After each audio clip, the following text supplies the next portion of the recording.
环保署环评大会今天召开观塘岸中油第三天然气接收站环差案，身为7名官派环委之一的环保署副署长詹顺贵没有出席，最后因法定人数不足而留会。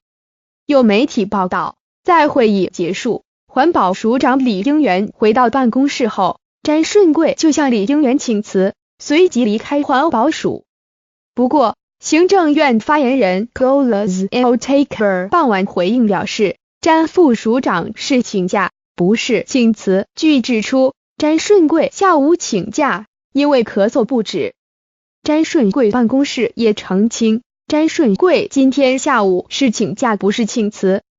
李英元更表示，报载詹顺贵副署长向其请辞已皆子虚乌有。媒体下午报道，詹顺贵日前就向媒体透露倦意，压倒骆驼的最后一根稻草就是观塘案环评。由于行政院长赖清德下令此案环评一定要翻案过关，詹顺贵并不认同，决定请辞明志。中油液化天然气第三接收站是2025年非核家园燃气供应关键。赖清德日前接受《工商时报》专访时坦言，中油天然气第三接收站没办法换地点，仍坐落在观塘工业区，并以缩小开发面积、回避藻礁等2大策略，开发面积缩小至所需的极限。落桩时也会避开1级保育类柴山多杯孔珊瑚及藻礁区域。赖清德当时提到，政务委员张景森已率领多位学者专家实地勘察过台北港，但基于更改地点后工程进度恐落后，台北港定位不同，加上新北市政府和市议会都曾公开反对等3大因素，已将台北港排除作为观塘案替代方案的选项。詹顺贵入阁前是知名的环境律师，过去曾为南铁东移一事杠上当时台南市长赖清德，还曾出任当地居民自救会的委任律师。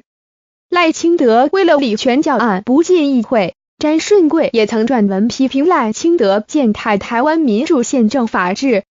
两人理念不合，已非一朝一夕。去年9月，赖清德接任阁揆，詹顺贵原欲与前阁揆林权共进退，后来经过蔡英文总统亲自慰留，才打消此意。当时詹顺贵受访表示，总统慰留我和吉仲，农委会副主委陈吉仲就留下来继续打判，接下来再看看罗。